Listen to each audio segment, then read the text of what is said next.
देर रात knotting city के बाहर जंगल में शियाओ त्यानयान पेड़ के सहारे झुक गया और चित्रों से लिपटे कपड़े की ओर इशारा करते हुए बोला, गड्ढा बड़ा और गहरा खोदो, क्या तुमने इतने सारे लोगों को नहीं देखा? बुबू एक कुत्ते की तरह केवल अपना मुंह खोल और बंद कर सकता था। उसे पता नहीं था कि वह क्या बात कर रहा है। शायद वह शिकायत कर रहा था, लेकिन बुरी तरह पीटे जाने के डर से उसने आवाज निकालने की हिम्मत नहीं की। इस समय ज़ियाओ त्यानयान के पास लाशों का एक पहाड़ था जो कुछ ही दूरी पर ढेर था। दो सबसे आकर्षक लाशों को उसने अकेले ही उठाया और जमीन पर रख दिया। उनमें से एक निश्चित रूप से झांग लियांग था और दूसरा वह मध्यम आयु वर्ग का व्यक्ति था जो दया की भीख मांगते हुए मारा गया था। अंतिम दृश्य वास्तव में अधिक खतरनाक था, क्योंकि जब जियो त्यानयांग ने उठकर बड़े आदमी को अंतिम झटका दिया तो उसे झांग लियांग के घातक जवाबी हमले का सामना करना पड़ा। सच कहूं तो ज़ियाओ त्यानयान को लगा कि वह उस समय मरने वाला था। सौभाग्य से वह भाग्यशाली था और बुबू ने चाकू को रोक दिया था, इसलिए वह अपनी जान बचा सका। इतने सारे लोगों की हत्या के लिए क्या ज़ियाओ त्यानयान को थोड़ा दोषी महसूस होगा? वास्तव में ऐसा नहीं है, लेकिन ये थोड़ा अजीब लगता है। 3 महीने के समायोजन के कारण जियो त्यानयान ने पहले से ही एक बात के बारे में स्पष्ट रूप से सोच लिया है। चाहे ज़ियाओ त्यानयान कितना भी शांत क्यों न हो, उसे दुश्मनों का सामना करना ही पड़ेगा। यह अपरिहार्य है। जब तक आप एक अज्ञात नमकीन मछली नहीं हैं, आप जितने मजबूत हैं, अगर आप मुसीबत की तलाश नहीं करते हैं, मुसीबत आपके पास आएगी। इसलिए ज़ियाओ त्यानयान ने उस समय एक निर्णय लिया। मैं लोगों को मार सकता हूँ और मुझे अन्य लोग भी मार सकते हैं। मैं दूसरों की तरह मजबूत नहीं हूँ, इसलिए मैं किसी को दोष नहीं दे सकता। ये वास्तव में इसलिए था क्योंकि उसने ये देखा था कि जियो त्यानयान पवित्र आत्मा गांव से बाहर निकल गया था। बेशक उसने इतनी शानदार तरीके से काम इसलिए किया क्योंकि जियो त्यानयान वो साजिश की तरह परेशानी पैदा नहीं करना चाहता था जिसके बारे में वह जानता था। घास और जड़ें काट दीजिए ताकि कोई अनुवर्ती कार्रवाई न हो। और उससे पहले वह ये भी जानता था कि बुबू को उस अधेड़ व्यक्ति के बेटे की हत्या का पछतावा क्यों था। वर्णन की प्रक्रिया थोड़ी परेशानी भरी और कष्टदायक थी, लेकिन बुबू के आकस्मिक हाव भाव से जियो त्यानयान इसे थोड़ा समझने में कामयाब रहा। सामान्य कहानी यह है कि एक अधेड़ उम्र के व्यक्ति के बेटे को बुबू के ही गली में रहने वाले एक परिवार की बेटी से प्यार हो गया। दूसरे माता पिता ने इसे स्वीकार करने से इनकार कर दिया और उसे छीनना चाहते थे। बुबू एक ऐसा आदमी था जो खुद पर काबू नहीं रख सकता था, इसलिए वह न्याय करने चला गया। अंत में हालांकि उसने बेटे को मार डाला, लेकिन बुबू इधर उधर भटकने के बाद वापस आया और पाया कि परिवार के सभी सदस्य मर चुके थे। एक दृश्य था जिसमें अधेड़ उम्र का आदमी गुस्से में शियाओ त्यानयान के पास आया। जियो त्यानयान सही और गलत के उतार चढ़ाव का आकलन नहीं करना चाहता था और उसने उनका विश्लेषण करने की भी जहमत नहीं उठाई। और यह ठीक इसलिए था क्योंकि वह जानता था कि हालांकि बुबू को परेशानी पैदा करना पसंद था और वह कभी कभी थोड़ा अजीब व्यवहार भी करता था, लेकिन वह कभी भी जानबूझकर किसी को चोट नहीं पहुंचाएगा। किसी को मारना तो दूर की बात है। यदि आप बुबू को धमकाते हैं तो वह आपको अधिक से अधिक चिढ़ाएगा। यदि वे मारते पीटते भी हैं तो वे आपको धोखा देने के लिए कुछ हल्की फुल्की तरकीबें अपना रहे होते हैं और इससे उनके जीवन को कभी कोई नुकसान नहीं पहुंचेगा। लेकिन एक बार जब निचली रेखा को छू लिया जाता है तो आम लोगों की सोच रखने वाले बुबू इसे बर्दाश्त नहीं कर सकते। एक क्रूर जानवर, आप इस जानवर से और क्या उम्मीद कर सकते हैं? लेकिन इससे कोई फर्क नहीं पड़ता। चूंकि जियो त्यानयान ने शुरुआत में ही अपनी आंखों की पुष्टि कर ली थी और बुबू पर विश्वास करना चुना था, इसलिए मध्यम आयु वर्ग के व्यक्ति को दुश्मन की तरफ रखा गया था। वह मर जाए या दूसरा पक्ष गिर जाए, यही 2 विकल्प हैं। 1 जब आवाज आए तो बुबू ने अपने शरीर को घुमाया, अपने शरीर पर मिट्टी लगाई, शियाओ त्यानयान के पास गया और अपना सिर झुका लिया। समझ गए, अब इसे मुझ पर छोड़ दो, ठीक है? जियो त्यानयान जमीन से उठा, फिर लाशों को गड्ढे में फेंक दिया, उसे मिट्टी से भर दिया और उस पर कई बार पैर रखा और फिर बोला, जिस जगह पर तुम रहा करते थे वह अब सुरक्षित नहीं है और हम आज यहाँ हैं। रात बिताओ और कल जब हम शहर जाएंगे तो योजना बनाओगे। 1 बुबू ने सहमति जताई, लेकिन अपने शरीर पर लगी मिट्टी को ऐसे झाड़ा जैसे वह असहज महसूस कर रहा हो। हे, मुझे उम्मीद नहीं थी कि तुम इतने साफ होगे। जियो त्यानयान थोड़ा हैरान हुआ और फिर बाईं ओर इशारा किया। जब मैं अभी यहाँ आया था तो मैंने वहाँ एक चील देखी। चलो वहाँ चलते हैं, नहाते हैं और फिर इसका इलाज करने में आपकी मदद करते हैं। जल्द ही एक व्यक्ति और एक कुत्ता यहाँ से चले गए। धोने के बाद जियो तियानयांग ने आग जलाए और कपड़े सुखाने के लिए एक तरफ रख दिए। उसी समय उसने अपना दाहिना हाथ उठाया और जीवन की लौ उसके हाथ में उठी, जो जीवन शक्ति से भरी हुई थी। मैं अब तक इस मार्शल स्पिरिट के उपयोग के बारे में नहीं जानता था, लेकिन ऐसा लगता है कि इसका उपयोग हो गया है। जियो तियानयांग ने मुस्कुराते हुए लौ को बुबू के घाव के पास रख दिया, जिससे बुबू घबरा गया। अगर जियो तियानयांग ने उसे दबाया नहीं होता तो वह उस समय भाग नहीं पाता। हालांकि जिस भयंकर दर्द की उसने कल्पना की थी वह प्रकट नहीं हुआ। बुबू, जो अपनी किस्मत को स्वीकार करने के लिए तैयार दिख रहा था, ने अपनी आंखें खोली और थोड़ा अजीब महसूस किया। घाव में केवल सुन्नापन और खुजली महसूस हुई, इसके अलावा कुछ नहीं था। थोड़ी देर के बाद जियो तियानयांग, जिसकी सारी आत्मिक शक्ति समाप्त हो चुकी थी, पूरी तरह से गिर पड़ा और पीला चेहरा लिए हुए उसने अपनी मार्शल आत्मा को दूर रख दिया। दूसरी ओर बुबू ने अपना सिर झुकाया और अपने घाव को घूमता हुआ देखा। उसका दुष्ट स्वभाव पूरी तरह से उजागर हो गया था और जियो तियानयांग ने इस पर ध्यान देने की जहमत नहीं उठाई। मेरी आत्मिक शक्ति सर्वोच्च गुणवत्ता की है, लेकिन मेरी ताकत उससे मेल नहीं खाती, जो एक दोष है। ऐसा लगता है कि पहली सोल रिंग के अधिग्रहण में तेजी लाने की जरूरत है। इसे कम से कम 3 दिनों के भीतर पूरा किया जाना चाहिए, अन्यथा ये समय की बर्बादी होगी। लेकिन आवश्यक ज्ञान न होना भी परेशानी वाली बात है। जियो तियानयांग ने जब ये सोचा तो उसकी भौहें तन गईं। ऐसा लगता है कि अब ज्यादा समय नहीं रह गया है जब हमें ये करना होगा। मालिक को परेशान करो। इस बारे में सोचने के बाद जियो तियानयांग ने झांगटियन की बोतल को किनारे पर रखा, उसे खोला, हरे तरल की 2 बूंदें डाली और उसे अपने मुंह में डाल लिया। शुद्ध ऊर्जा का विस्फोट हुआ और जियो तियानयांग ने अपनी आंखें बंद कर ली और साधना की अवस्था में प्रवेश कर गया। धीरे धीरे उसकी मांसपेशियां और हड्डियां, जो अभी भी थोड़ी थकी हुई थीं, अपनी जीवन शक्ति वापस पाने लगीं। इस समय बुबू ने खेलना और इधर उधर घूमना बंद कर दिया, बैठ गया और जियो तियानयांग के पास रहने लगा। उसके कान सीधे थे और उसकी आंखें गंभीर थीं और उसके चेहरे पर अभी भी वही बेवकूफाना भाव था। मुझे नहीं पता कि जियो तियानयांग को अपनी आंखें खोलने में कितना समय लगा। उसने राहत की सांस ली और अपनी मांसपेशियों को खींचने के लिए खड़ा हो गया। अभी फसल खराब नहीं है, मैं 2 पुरस्कार जीत सकता हूँ। जियो तियानयांग ने मन ही मन सिस्टम पेज को देखा और अपने मुंह के कोनों को ऊपर उठाए बिना नहीं रह सका। मेजबान जियो तियानयांग, काया छद्म शुद्ध शरीर हत्या का कारण और प्रभाव से कोई संबंध नहीं है तथा सभी चीजें इसके साथ सामंजस्य में हैं। शक्ति स्तर 10, आत्मा योद्धा, आत्मा कौशल कोई नहीं, आत्मा की हड्डी कोई नहीं, मार्शल स्पिरिट न्याय की दरांती, जीवन का प्रतीक, मृतकों का गंतव्य, लाल कमल की आग, कारण और प्रभाव को जलाना, पापों को धोना, सृजन की ज्वाला, जीवन की आग, सभी चीजों की आत्मा, 3000 लपटे, सूक्ष्म शरीर, अमर शरीर। ड्रॉ मूल्य 213। पिछले संचय और उसके बाद के सिर काटने से जियो तियानयांग को कुल मिलाकर 2 ड्रॉ निकालने की अनुमति मिली और फसल छोटी नहीं थी। तुम्हें पता है, जियो तियानयांग ने 3 पुरस्कार जीतने से पहले 3 महीने तक गांव के जंगल में कड़ी मेहनत की थी और जियो तियानयांग केवल 1 दिन के लिए नॉटिंग सिटी आया था और उसकी फसल इतनी अच्छी थी, वह खुश कैसे न हो सकता था। एक गहरी सांस लेते हुए जियो तियानयांग झील की ओर चला गया, अपने हाथ और चेहरा धोया, अपने कपड़े पहने, 3 सेकंड के लिए प्रार्थना की और फिर कहा, सिस्टम, मैं लॉटरी निकालना चाहता हूँ। जब परिचित दृश्य फिर से दिखाई दिया तो जियो तियानयांग की आंखें चौड़ी हो गईं और वह गंभीर हो गया। हालांकि इसका कोई प्रभाव नहीं पड़ा, लेकिन यह उसके रवैये को साबित कर सकता था। डिंग, जादुई हथियार योहाइना रिंग प्राप्त करने के लिए मेजबान शियाओ तियानयांग को बधाई। मेजबान शियाओ तियानयांग को उत्तम रसोई के बर्तनों, जो कभी खराब नहीं होते, के उन्नत संस्करणों का पूरा सेट प्राप्त करने के लिए बधाई। जियो तियानयांग पहले तो स्तब्ध रह गया और फिर एक असहाय भाव प्रकट किया। यह मुझे शेफ बनने के मार्ग पर और आगे ले जाने के लिए है। सबसे पहले खाना पकाने का पूरा ज्ञान और फिर उत्तम रसोई के बर्तनों का पूरा सेट।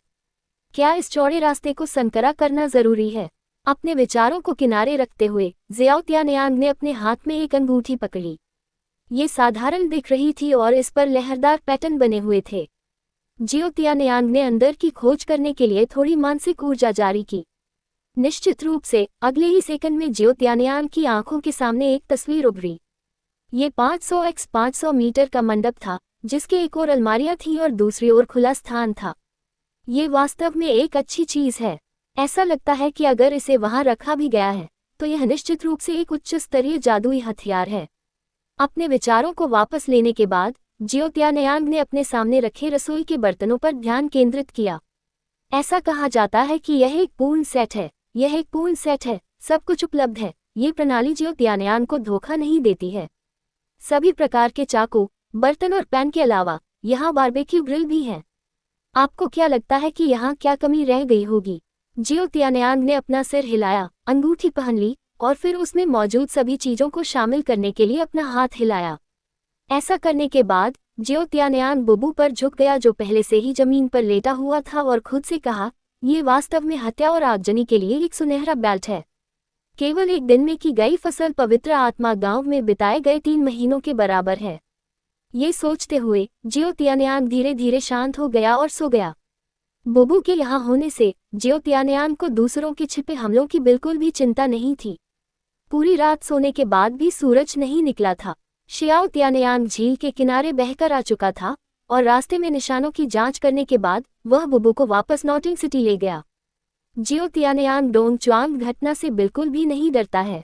उन्होंने कल रात अपनी वर्तमान पहचान के तहत यह स्थान किराए पर नहीं लिया था। इस तथ्य के साथ कि आसपास बहुत अधिक परिवार नहीं थे तथा बच निकलने का रास्ता जंगल में था, शैतान को पता था कि उसने ये काम किया है। हालांकि जियाओ त्यानयांग तुरंत कॉलेज नहीं लौटा। इसके बजाय उसने एक अतिथि कक्ष किराए पर लिया और उसमें रहने लगा। अकादमी में लौटने से पहले उन्हें एक काम पूरा करना था, एक काम जिसे वह नजरअंदाज कर रहे थे। बिस्तर पर बैठे हुए जियो त्यानयांग ने अपना दाहिना हाथ उठाया और अपने हाथ में लगातार चमकती हुई अजीब आग की 3 गेंदों को देखा। उसकी भौहों के बीच विचार का एक संकेत था। पहली आत्मा अंगूठी केवल एक मार्शल आत्मा पर रखी जा सकती है। हालांकि वे दोनों दाहिने हाथ में हैं और उन्हें निर्बाध रूप से जोड़ा जा सकता है और आगे पीछे स्विच किया जा सकता है, इस परेशानी से बचा नहीं जा सकता है। तो एक ही रास्ता है। जियो त्यानयांग ने अपने हाथ में अजीब आग को अपने शरीर में डाल दिया, अपनी आंखें बंद कर लीं और खुद से कहा, केवल सम्मिलन के माध्यम से 3 मार्शल आत्माओं की विशेषताओं को खेल में लाया जा सकता है। इस तरह हम मास्टर से ये भी पूछ सकते हैं कि इस तरह की व्यक्ति और मार्शल आत्मा के लिए किस तरह की आत्मा उपयुक्त है। अंगूठी, हाँ, ये वही समस्या है जिसका एहसास जियाओ त्यानयांग को कल रात हुआ। पहली आत्मा अंगूठी की उम्र 2000 साल से अधिक थी और जियो त्यानयांग ने पहले संकोच किया था। लेकिन अगर जियो त्यानयांग अपनी शारीरिक शक्ति से भी इसे नहीं संभाल सकता तो सिस्टम उसे कभी मरने नहीं देगा। बीच में यह मुश्किल है, ये पक्का है। आखिरकार आमतौर पर एक आत्मा मास्टर की पहली आत्मा अंगूठी 100 साल की आत्मा अंगूठी है और कुछ कम भी है, या यहाँ तक कि 10 साल की आत्मा अंगूठी भी है। जियाओ त्यानयांग जब पहली बार आया था तो उसकी उम्र 2000 साल से ज्यादा होनी चाहिए थी। क्या यह मुश्किल नहीं है? लेकिन इस संबंध में जियो त्यानयांग इस पर काबू पा सकता था जब तक वह कड़ी मेहनत करता, इसलिए उसने इसे अपने पीछे छोड़ दिया और इसके बारे में फिर कभी नहीं सोचा। लेकिन कल रात अपनी धुंधली चेतना में उसे एक और समस्या का एहसास हुआ। बहुत सारी विभिन्न अग्नि आत्माएं हैं जिनमें से प्रत्येक की अपनी विशेषताएं हैं, लेकिन पहली आत्मा अंगूठी का उपयोग किस पर किया जाना चाहिए? जियो त्यानयांग बहुत लालची है क्योंकि वह सब कुछ चाहता है। इसलिए जियो त्यानयांग ने विभिन्न आग को फ्यूज करने का निर्णय लिया, जो दूसरे शब्दों में मार्शल आत्मा को फ्यूज करना है। 3 आत्माओं की विशेषताएं 3 हो परंतु शरीर एक ही हो। खिड़की के पास बैठे हुए जियो त्यानयांग ने अपने शरीर को समायोजित किया और खुद को यथासंभव ऊर्जावान और सक्रिय बनाने की कोशिश की। और जब सुबह का सूरज उगता था तो उसके शरीर में 9 यांग दिव्य कौशल अपने आप ही हरकत में आ जाते थे। ये भी एक व्यवस्थित लाभ था। जल्द ही जियो त्यानयांग के हस्तक्षेप के तहत शरीर में जीवन की ज्वाला और लाल कमल कर्म अग्नि धीरे धीरे निकट आने लगी। बेशक पहले तो यह अस्वीकृति थी, जो कि सामान्य बात है, आखिरकार वे 2 पूरी तरह से अलग व्यक्ति हैं। लेकिन एक जादुई दृश्य घटित हुआ। इस समय जियोयांग दिव्य कला ने अचानक सांस की एक किरण जारी की जिससे दोनों एक साथ आ गए। इसके तुरंत बाद एक पल में ही विकर्षण गायब हो गया, जैसे प्रेमी जो लंबे समय से अलग हो गए थे वे कसकर गले मिले और एक हो गए। जियो त्यानयांग ने इसे अचंभित होकर देखा। 9 यांग दिव्य कला के ऐसे चमत्कारी प्रभाव हैं। यदि आपको इसके बारे में पहले से पता होता तो अब तक इंतजार क्यों करना पड़ता? ऐसा कहने के बाद जियो त्यानयांग द्वारा इसे नियंत्रित करने की प्रतीक्षा किए बिना सांक्यान यान्या नहुओं ने सक्रिय रूप से खुद को इसमें झोंक दिया। इस डर से कि वह पीछे रह जाएगा। कमरे में ज़ियाओ तियानयान, जिसने अपनी आंखें बंद कर ली, सहज रूप से एक गहरी सांस ली। इस समय उसने महसूस किया कि उसके कान और आंखें तेज थीं, उसकी सांस बेहद चिकनी थी और उसका पूरा व्यक्तित्व बहुत पारदर्शी था। सब कुछ खत्म होने के बाद ज़ियाओ तियानयान को एहसास हुआ कि उसका शरीर थोड़ा असहज महसूस कर रहा है। जब उसने अपनी आंखें खोलीं तो उसने पाया कि बुबू कोने में छिप गया था, अपनी नाक ढक रहा था, आंखें घुमा रहा था, ऐसा लग रहा था जैसे उसका दम घुट रहा हो। क्या यह इतनी अतिशयोक्ति है? हालांकि जियो तियानयान को लगा कि उसके शरीर पर चिपकी काली अशुद्धियां बदबूदार और गंदी थीं, लेकिन उसने बुबू को ऐसी प्रतिक्रिया नहीं होने दी। अतः उनकी राय में यह एक नाटककार का व्यवहार है और इससे गंभीरता से निपटा जाना चाहिए। यहाँ आओ बुबू। बुबू ने अपना मुंह और नाक ढक लिया और अपना सिर जोर से हिलाया। मैं अभी तुम्हारा इलाज नहीं कर सकता। जियो तियानयान ने आगे बढ़ने की पहल की। बुबू का चेहरा डर से भर गया था। उसने अपने पैरों को लात मारकर कोने को पकड़ लिया। ऐसा लग रहा था कि वह पीछे हटने वाला था, लेकिन पीछे नहीं हट पाया। उसने अपना मुंह खोला, लेकिन बोल नहीं सका। बेशक ज़ियाओ तियानयान विशिष्ट अर्थ पढ़ सकता था, जो संभवतः था, यह मत आना। मौज मस्ती खत्म हो चुकी थी और ज़ियाओ तियानयान ने नहाना धोना खत्म कर दिया था। बिस्तर पर बैठे बैठे उसने अपना दाहिना हाथ फैलाया और अपने हाथ में 3 रंगों वाली लौ को देखा।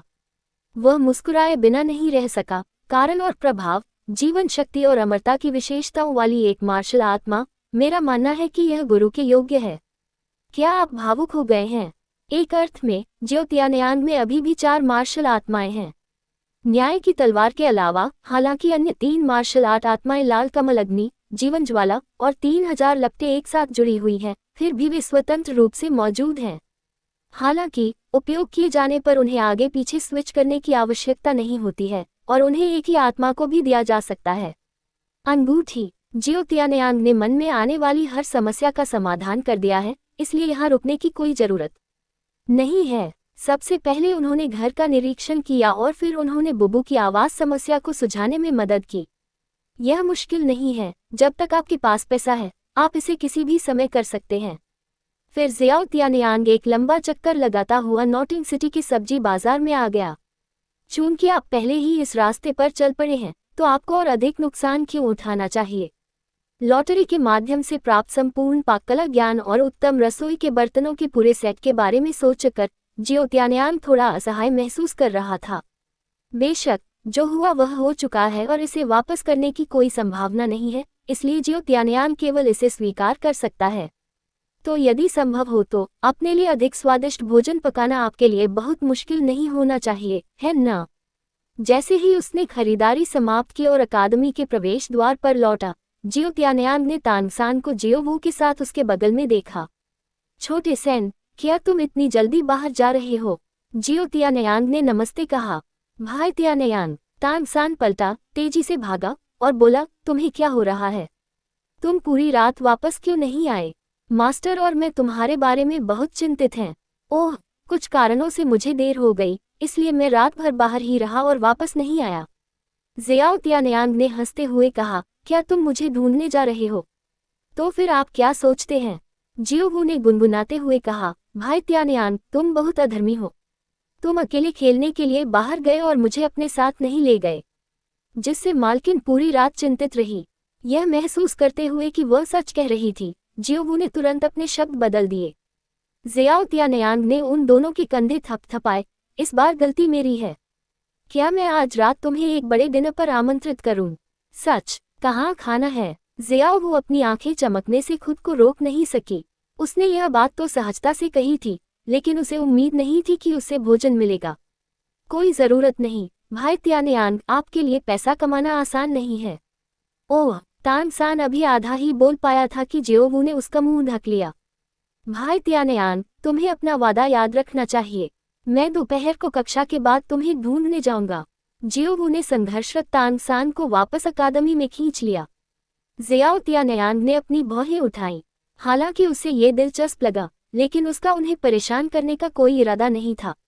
युवा, बहुत अच्छा। पीछे से एक आवाज़ सुनाई दी और जियो तियानयान सचमुच अवाक रह गया। शिक्षक म्याओ, क्या आप इतना रहस्यमय होना और लोगों को डराने के लिए बाहर निकलना बंद नहीं कर सकते?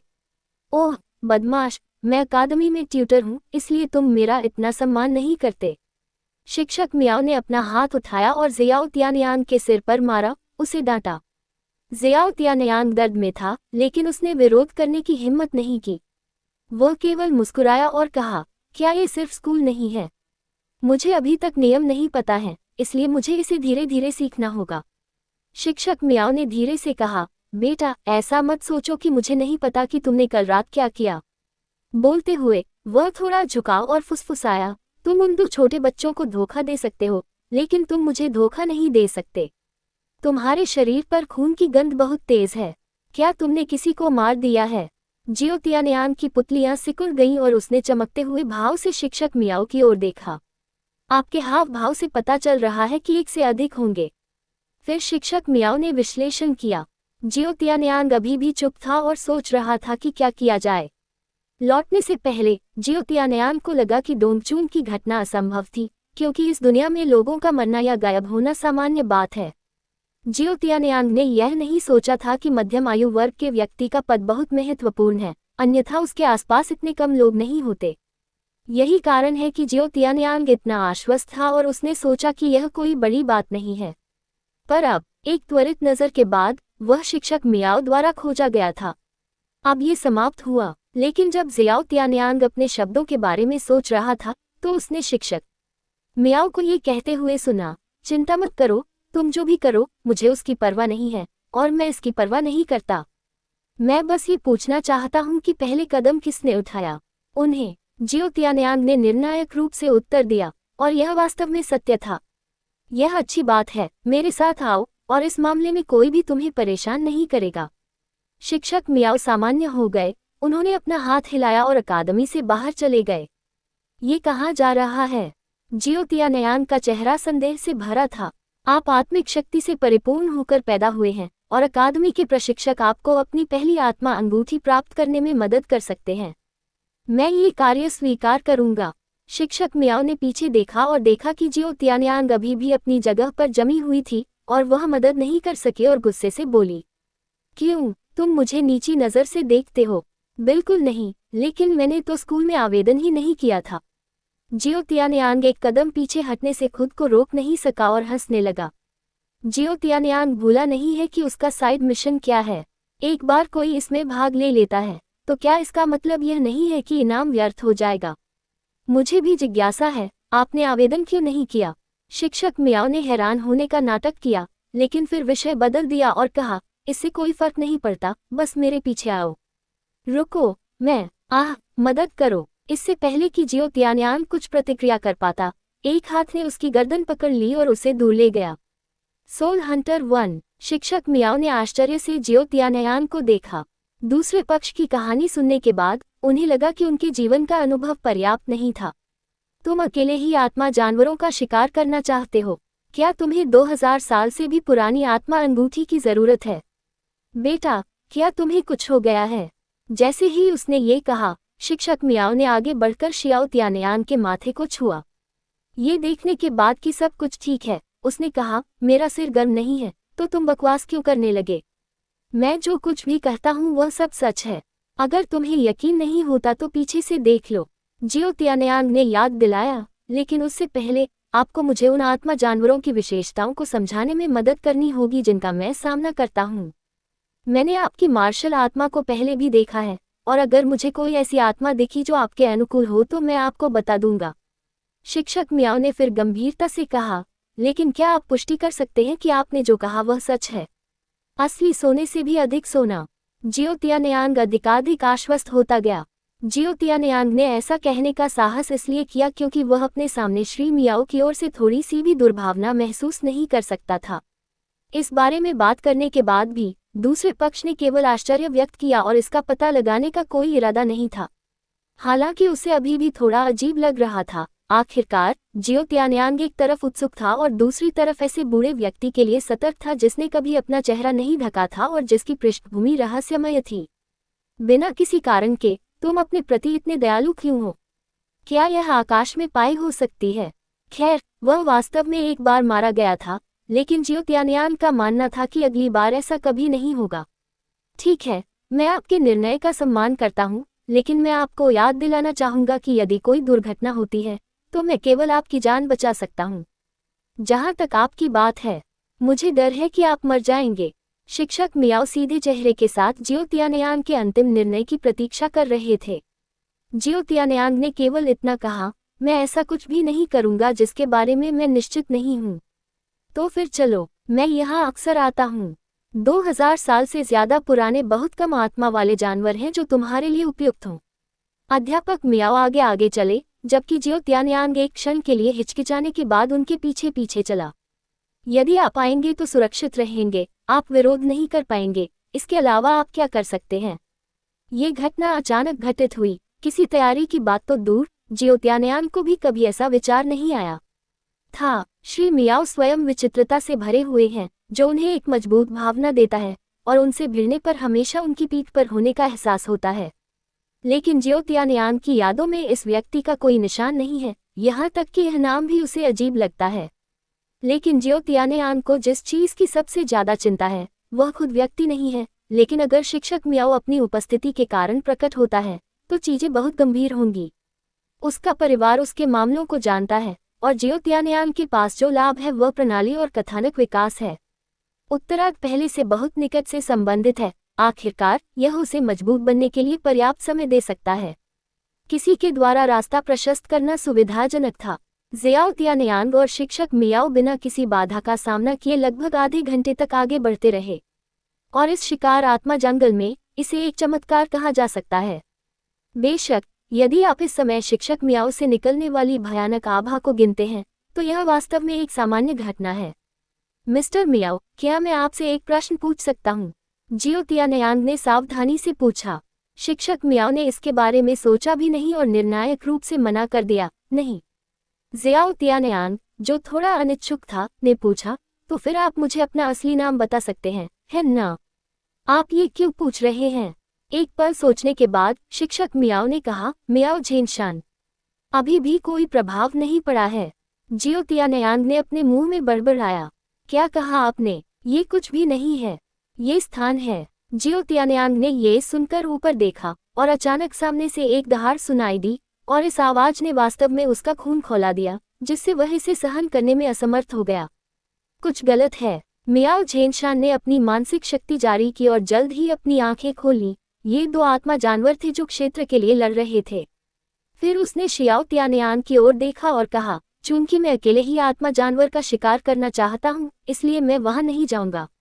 लेकिन मैं तो बस एक आत्मा जानवर के बारे में बात कर रहा हूँ। जियो तियानयांग अवाक रह गया, लेकिन फिर उसे कुछ याद आया और उसकी आंखें चमक उठीं। आप चाहते हैं कि मैं तब हमला करूं जब वे दोनों हार जाएं। अन्यथा अपने छोटे शरीर से आप सचमुच 2000 वर्ष से अधिक पुराने आत्मा जानवरों का शिकार कर सकते हैं।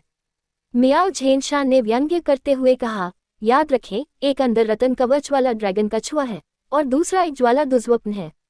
समझा? जियो तियानयांग ने सिर हिलाया, कुछ कदम आगे बढ़ा और लड़ाई की आवाज के पास पहुंचा जो धीरे धीरे उससे आ रही थी। लेकिन अचानक उसे कुछ याद आया। उसने पलटकर कहा, वैसे अगर वे मुझे ढूंढ लें तो? लोगों के बारे में क्या?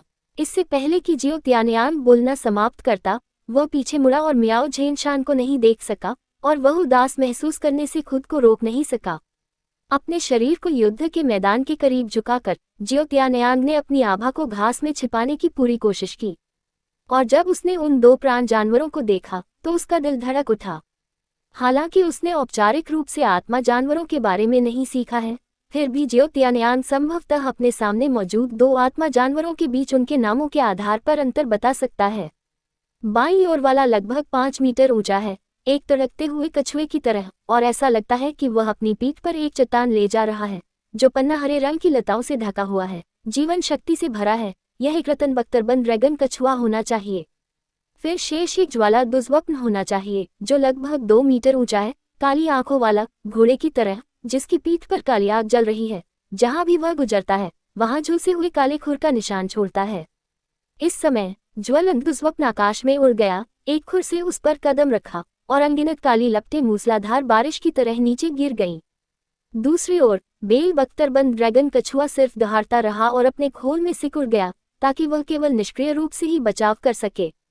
बेशक जलने के बाद हरी बेलें भी पागलों की तरह बढ़ी, एक बड़े जाल की तरह आकाश को ढांक लिया, आग की दुष्वप्न में उलझ गईं। भले ही वे अगले ही क्षण जलकर राख हो गए, फिर भी वे अनगिनत बेलें अक्षय थीं। एक पल में ज्वाला दुष्वप्न एक बड़े चावल के पकौड़े में लिपटा हुआ था। उछाल, आग की लपटों की लड़ाई में बेल के कोकून फट गए और ज्वाला दुष्वप्न थोड़ा थका हुआ उसमें से बाहर निकल गया। उसके माथे पर एक सींग वाला काला प्रकाश चमक उठा और उसके चार खुर बेतहाशा जमीन पर रौंदते हुए बेल बख्तरबंद ड्रैगन कछुए की ओर लपके। लेकिन इस तरह के ललाट प्रभाव के सामने रतन बख्तरबंद ड्रैगन कछुआ बिल्कुल भी नहीं डरता था और यहाँ तक कि सीधे इसका सामना करने की पहल भी करता था। लेकिन इस समय गति के लाभ पर भरोसा करते हुए फ्लेमिंग नाइटमेयर वास्तव में दाईं ओर झुक गया। दिशा बदल दी और रतन बख्तरबंद ड्रैगन कछुए के अनुत्तरदायी समय का फायदा उठाया। सींग उसके साइड शेल से टकराया और काली लपटें उसमें घुस गईं। अरे! बेल कवचधारी ड्रैगन कछुए के मुंह से चीख निकली, लेकिन वह प्राण पशु, जो पाश्विक स्वभाव से भरा हुआ था, जलने का दर्द कैसे सह सकता था। अगले ही क्षण बेल बख्तरबंद ड्रैगन कछुआ अपने दर्द की परवाह किए बिना पलटकर फ्लेम नाइटमेयर को अपनी तरफ से पकड़ लिया और उसके ऊपर लुढ़कता रहा, जिससे उसे लगभग पूरा भोजन मिल गया। सौभाग्य से अंत में ज्वलंत दुष्वप्न फूट पड़ा और एक हताश झटके के साथ इसने बेल बख्तरबंद ड्रैगन कछुए को आकाश में उड़ा दिया और उसके बाद ही उसे भागने का मौका मिला। लेकिन ली यानमाई, जो एक तरफ लुढ़क गया था, उस समय मर रहा था। रतन बख्तरबंद ड्रैगन कछुआ भी कुछ खास बेहतर नहीं था। जब वह जमीन पर गिरा तो उसके पेट से खून टपक रहा था। न केवल गोला टुकड़े टुकड़े हो गया, बल्कि खून भी लगभग वाष्पित हो गया, केवल एक सांस ही शेष रह गई। दोनों पक्ष एक दूसरे को ऐसे ही घूर रहे थे, दोनों एक दूसरे को मार डालना चाहते थे, लेकिन वे शक्तिहीन थे। लेकिन इस समय जियो त्यानयान घास के किनारे से बाहर कूद गया। डेमाशियल दोनों आत्मा जानवर मौके पर ही स्तब्ध रह गए और म्याओ झेनशान, जो दूरी पर एक पेड़ पर खड़ा होकर देख रहा था, उसने भी अपने माथे पर थप्पड़ मारा। ये बच्चा क्या कर रहा है? रतन कवचधारी ड्रैगन कछुआ संघर्ष करना चाहता था, क्योंकि उसके सामने खड़ा मानव बहुत कमजोर दिख रहा था, लेकिन जब उसने ऊपर देखा तो उसे केवल ऊपर से नीचे तक की हथेली ही दिखाई दी। 18 हथेलियां ड्रैगन को वश में करने वाली दूसरा रूप उड़ता हुआ ड्रैगन आकाश में है। मूल रूप से उसके पास केवल एक सांस थी और वह अपने प्रतिद्वंद्वी को मरते हुए देखना चाहता था। रतन बख्तरबंद ड्रैगन कछुआ त्यानली गाय की ओर जियो त्यानयान के थप्पड़ का सामना कैसे कर सकता था? आपको पता होना चाहिए कि उन्होंने अपनी आधी से अधिक आत्मिक शक्ति इसमें डाल दी है। डिंग! मेजबान को 1000 साल पुराने आत्मा जानवर वाइन बख्तरबंद ड्रैगन कछुए को मारने के लिए बधाई और लॉटरी मूल्य X260 प्राप्त करें। बेल बख्तरबंद ड्रैगन कछुए की लाश से एक बैंगनी आत्मा की अंगूठी उठी, लेकिन जियो त्यानयांग ने अपनी सतर्कता को कम नहीं किया। इसके बजाय वह घूम गया, पहले एक सांस ली, फिर सांस छोड़ी, अपनी हथेलियों से सपाट धक्का दिया और उस ज्वलंत दुष्वप्न की ओर मारा जो आपकी रक्षा कर रहा है। उसके पास इतना साहस नहीं था कि वह जियो त्यानयान को किसी अन्य आत्मा जानवर के सामने आत्मा की अंगूठी को अवशोषित करने दे। इसके अलावा अब से जियो त्यानयान का अंतिम लक्ष्य बेल बख्तरबंद ड्रैगन कछुआ नहीं है, बल्कि विपरीत दिशा में ज्वलंत दुष्वप्न है।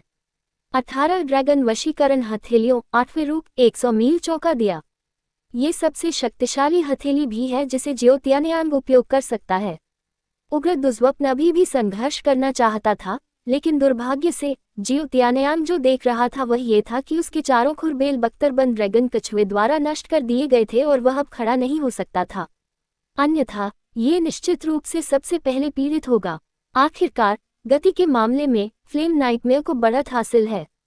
हालांकि अगर यह अपनी गतिशीलता खो देता है तो लंबी दूरी के हमलों वाले रतन बख्तरबंद ड्रैगन कछुए से खतरा पैदा हो सकता है। जियो चेन्यू देख सकता था कि आत्मा जानवर के मन में पहले से ही कुछ शंकाएं थीं। वह हरी बेल जिसे उसने गलती से देखा था और जिस पर किसी का ध्यान नहीं गया था, वह कोई सजावट नहीं थी। जियो त्यानयान की हथेलियां जलते हुए दुष्वप्न की रीढ़ पर पड़ी और एक तीखी क्लिक की आवाज आई। बाद में एक शोकपूर्ण चीख निकली और वही जमीन पर गिर पड़ी। उसकी आंखें धीरे धीरे धुंधली हो गईं। मेजबान को 1000 साल पुराने आत्मा जानवर फ्लेम नाइटमेयर को मारने और लॉटरी मूल्य X320 जीतने के लिए बधाई। जियो त्यानयान, जो पूरी तरह से थक चुका था, जमीन पर बैठ गया। मैंने इन 2000 साल पुराने आत्मा जानवरों को हराने की पूरी कोशिश की। सौभाग्य से इनाम अच्छा है और इसे एक सार्थक यात्रा माना जाता है। बेशक हालांकि जियो त्यानयांग ने अपने दिल में ऐसा सोचा था, वह वास्तव में खुश था। 500 से अधिक लॉटरी अंक 5 अंतिम अवसरों का प्रतिनिधित्व करते हैं, जो मिशनों की तुलना में अधिक पुरस्कार हैं। पिछले 3 लगातार ड्रॉ और दोहरे लगातार ड्रॉ के परिणाम, हालांकि थोड़े खुशी भरे थे, वास्तव में उनमें कुछ अच्छी चीजें शामिल थीं, जैसे कि झांगटियन बोतल, जैसे कि ओहाई नाजी। ये लॉटरी ड्रॉ लगातार 5 ड्रॉ के लिए है, न कि लगातार 8 ड्रॉ के लिए। जियो त्यानयांग निश्चित रूप से निराश नहीं होगा, लेकिन अभी लॉटरी का समय नहीं है। जियाओ त्यानयांग ने जमीन पर क्रॉस लेग करके बैठने से पहले इधर उधर देखा, चुपचाप अपनी कमर से पाम स्काई बोतल उतारी, अपने मुंह में 2 बूंद हरा तरल डाला और अपनी सांस को नियंत्रित करना शुरू कर दिया। आत्मा की अंगूठी को अवशोषित करने से पहले जियो त्यानयांग अच्छी स्थिति में होना चाहिए, अन्यथा स्थिति निश्चित रूप से बहुत खराब होगी। तुम्हें पता है, जियो त्यानयांग एक आत्मा योद्धा के रूप में 1000 साल की आत्मा की अंगूठी को अवशोषित करना चाहता है। मियाओ झेनशान, जो दूर पेड़ पर खड़ा था, मदद नहीं कर सका और जम्हाई ली, लड़ाई की गुणवत्ता खराब नहीं है। वह जानता है कि स्थिति का आकलन कैसे करना है, लेकिन वह अभी भी बहुत लापरवाह है। अगर वह बेल बख्तरबंद ड्रैगन कछुए के करीब नहीं होता तो उसे एक आपदा का सामना करना पड़ता। मियाओ झेनशान के अनुभव से वह निश्चित रूप से देख सकता था कि रतन कवच वाला ड्रैगन कछुआ आखिरकार क्या करना चाहता था। ये कहा जा सकता है कि यदि जियो त्यानयांग उस समय भाग्यशाली नहीं होता और दूरी अधिक होती, तो वह मरता नहीं तो भी आधा विकलांग हो जाता। 10 मिनट की शांति के बाद जियो त्यानयांग ने अपनी आंखें खोलीं और उसकी आंखों में एक चमकदार रोशनी चमक उठी। बेशक, जियो त्यानयांग वास्तव में 5 मिनट पहले ठीक हो गया था। बात बस इतनी है कि लोग देख रहे हैं, इसलिए कम प्रोफाइल रखना बेहतर है। एक गहरी सांस लेते हुए और तैयार होते हुए जियो त्यानयांग ज्वाला दुर्स्वप्न के पास आया, क्रॉस लेग बैठ गया, अपना दाहिना हाथ फैलाया और 3 रंग की लौ प्रज्वलित हुई। इसके तुरंत बाद उसने अपनी आत्मा शक्ति को सक्रिय किया तथा बैंगनी आत्मा वलय को धीरे धीरे अपने सिर के ऊपर गिरने के लिए निर्देशित किया। मियाओ झेनशान, जिसके चेहरे पर पहले तो उदासी थी, को लगा कि सामान्य स्थिति सच हो गई है। अचानक उसकी आंखें चौड़ी हो गईं और वह अचंभित रह गया, ये बच्चा क्या कर रहा है। मियाओ झेनशान ने अपनी आंखों में चिंता की एक चमक के साथ जियो त्यानयांग को धीरे धीरे उग्र दुर्स्वप्न की ओर बढ़ते देखा। अरे, मैं उसे बताना भूल गया, वह जो अवशोषित करना चाहता है वह 3000 साल पुराना रतन बख्तरबंद ड्रैगन कछुआ है, न कि 7000 साल पुराना ज्वाला दुर्स्वप्न। लेकिन उसे रोकने के लिए बहुत देर हो चुकी थी, क्योंकि जियो त्यानयांग ने पहले ही आत्मा की अंगूठी को अवशोषित करना शुरू कर दिया था। उछाल! जियो त्यानयांग के मन में एक चेतना फूट पड़ी। ये ज्वलंत दुर्स्वप्न से उत्पन्न आक्रोश था। ये बल इतना शक्तिशाली था कि इसने शियाओ त्यानयांग की चेतना को लगभग तुरंत ही टुकड़े टुकड़े कर दिया तथा उसके दिमाग में भयानक उथल पुथल मचा दी। क्या ये 2000 का आत्मा जानवर नहीं है? उसके और उसके बीच एक अंतर है। उसका प्रतिरोध इतना मजबूत क्यों है? जियाओ त्यानयांग ने अपने दिल में शिकायत की और साथ ही वह अपने शरीर में चुभ रही हजारों सुइयों के दर्द से भी पीड़ित था। वह चीखना चाहता था, लेकिन आवाज नहीं निकाल पाया। बेशक, अगर जियो त्यानयांग को पता होता कि यह 7000 साल पुराना ज्वलंत दुर्स्वप्न है, तो संभवतः उसके मन में ऐसे विचार नहीं आते और वह सोचता कि यह सब स्वाभाविक है। लेकिन जब जियो त्यानयांग हताश था, उसके दिमाग में एक लाल ज्वाला जल उठी। इसके तुरंत बाद शक्तिशाली ज्वलंत दुर्स्वप्न ने एक भयभीत अभिव्यक्ति दिखाई। चारों ओर और भागने वाला था। यह अफसोस की बात है कि बहुत देर हो चुकी है। लाल कमल कर्म अग्नि आत्मा को जलाती है और कर्म को जलाती है। वास्तव में 1000 साल का आत्मा जानवर बच सकता है। ये बस एक क्षण की बात है, जैसे बर्फ और आग का मिलन। ये छूते ही नष्ट हो जाता है तथा आक्रोश तुरंत ही समाप्त हो जाता है और अदृश्य हो जाता है। लेकिन सबसे बड़ा खतरा टल गया है और उसके साथ आने वाली शुद्ध आत्मिक शक्ति एक बांध के टूटने के समान है और एक शक्तिशाली बाढ़ आने वाली है। लगभग एक पल में जियो त्यानयांग का शरीर एक टूटी हुई चीनी मिट्टी की गुड़िया की तरह इंच इंच करके फट गया, जिसे देखना दिल दहला देने वाला था। विशेष रूप से मियाओ झेनशान, जो जियो त्यानयांग के बगल में गिर गया है और किसी भी समय कार्रवाई करने के लिए तैयार है। ये सब मेरी गलती है। न केवल मैंने इसे स्पष्ट रूप से नहीं समझाया, बल्कि मैं उसकी सीमा भी नहीं समझ पाया। चाहे उसकी शारीरिक स्थिति कितनी भी मजबूत क्यों न हो, वह एक आत्मा गुरु के शरीर की तुलना में सैकड़ों गुना अधिक आत्मिक शक्ति के संचार को कैसे झेल सकता है। बेटा, इस बार गलती मेरी थी। चाहे कुछ भी हो, तुम यहाँ नहीं मरोगे। ये सोचते हुए मियाओ झेनशान ने अपना मन बना लिया था। उसका शरीर फूल गया, जिससे उसका ढीला लबादा उभर गया। उसके शरीर पर मौजूद हर आत्मा की अंगूठी जल उठी। ये 9 अंगूठी निकली जिसका नाम डोलुओ था, और अतिरंजित विन्यास पीला, बैंगनी बैंगनी, काला काला काला काला काला, लाल निकला। बेशक इस समय ज़ियाओ तियानयान को नहीं पता था कि उसके बगल में इतना बड़ा शख्स खड़ा था। वह केवल इतना जानता था कि वह मौत से ज्यादा दूर नहीं था, क्योंकि अगर हम उनके स्तर को एक सादृश्य के रूप में उपयोग करते हैं तो एक साधारण आत्मा गुरु के शरीर में आत्मा शक्ति सड़क के किनारे एक छोटी सी खाई की तरह होती है। यह न केवल सीमित है बल्कि आसानी से सूख भी जाती है।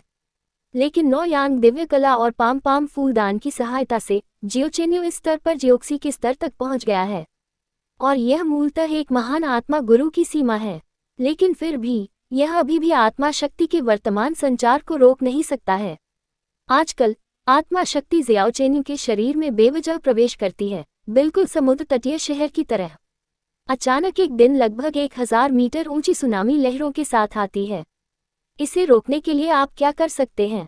ये लगभग सब कुछ नष्ट करने जैसा है। मांसपेशियां, स्नायुबंधन, हड्डियां, रक्त, आंतरिक अंग आदि जो कुछ भी दिखाई देता है उसे टुकड़ों में मोड़ दिया जाता है। अब अपने मानव रूप को बनाए रखने में सक्षम होना ज़ियाओ तियानयान की क्षमता है। वास्तव में मृत्यु उससे बहुत दूर नहीं है, लेकिन इस महत्वपूर्ण क्षण में जियो तियानयान के शरीर में बैंगनी काली लौ और हरी लौ एक के बाद एक प्रज्वलित हुई। धीरे धीरे ढहने वाला शरीर फिर से जुड़ने लगा और घाव भरने लगे। 3000 ज्वालाएं, अमर और अमर, जीवन की ज्वाला, जीवन की आग। बाहर एक जादुई दृश्य घटित हुआ। ज़ियाओ तियानयान की फटी हुई मांसपेशियां पुनः संगठित होने लगीं। टूटे हुए कंडरा भी पुनः जुड़ जाते हैं। खंडित हड्डियों को जोड़कर पुनः बनाया गया। सूखा हुआ रक्त अपने स्रोत पर पुनः उत्पन्न हो जाता है। विस्थापित आंतरिक अंगों की न केवल मरम्मत हुई बल्कि वे अपनी मूल स्थिति में भी लौटने लगे। इस समय 9 यांग दिव्य कला भी अपने आप काम कर रही थी और शुद्ध आत्मिक शक्ति की धाराएं शरीर के पुनर्निर्माण की टीम में वापस आ गईं, जैसे कि एक बच्चा अपने घोंसले में वापस आ रहा हो। कुछ ही सांसों के बाद आकाश हिलने लगा, सब कुछ शांत हो गया और खुद जियो तियानयान अब खतरे में नहीं था। जियो तियानयान के बगल में मियाओ झेनशान, जो पहले से ही व्यक्तिगत रूप से इस कठिन समस्या से निपटने की तैयारी कर रहा था, अचानक चलना बंद कर दिया और उसका चेहरा आश्चर्य से भर गया, जैसे कि उसने एक भूत देखा हो। बेशक यह आश्चर्य की बात नहीं है, क्योंकि उसके ठीक सामने जियो तियानयान, जो अभी जीवन और मृत्यु के किनारे पर भटक रहा था, ठीक होने लगा। पहले उसके शरीर की सतह पर, फिर उसके शरीर पर और फिर उसके पूरे शरीर पर। जियो तियानयान के शरीर से अत्यंत शक्तिशाली जीवन शक्ति लगभग बह निकली।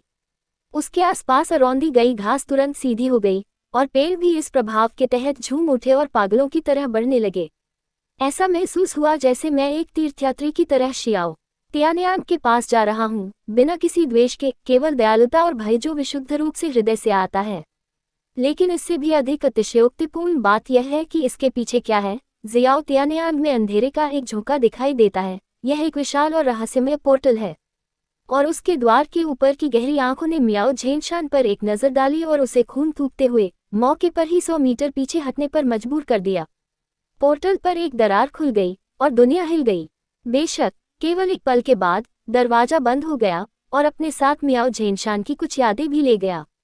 कम से कम जब उसने ऊपर देखा तो उसकी आंखों में खालीपन ये साबित कर रहा था कि वह भूल गया था कि कैसे उसने खून की उल्टी की थी और पीछे हट गया था। यह आत्मा जानवर महाद्वीप में अन्य स्थानों पर भी दिखाई देता है। कुछ सोए हुए प्राणियों ने अपनी आंखें खोली और यह सब कुछ शून्य भाव से देखने लगे, फिर शांत हो गए और सोने लगे।